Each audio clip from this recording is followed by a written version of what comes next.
Hello, I'm Sunny. The word of the day is 小.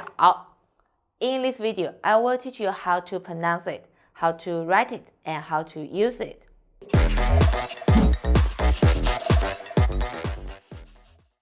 First, let's read together. 我们一起来读小西咬小小 Very good, 很好。Now, let's write it together.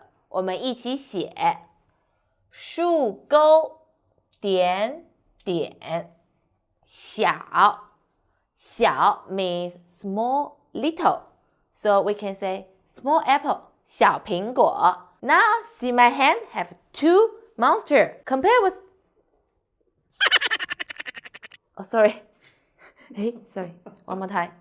Cut. Okay, see, in my hand...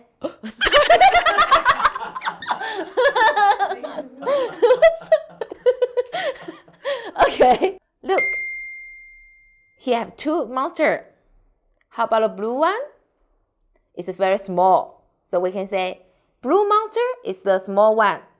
蓝色的怪兽很小。Okay, let's all. Can you tell me what is the smallest animal in the world? 你可以告诉我世界上最小的动物是什么吗？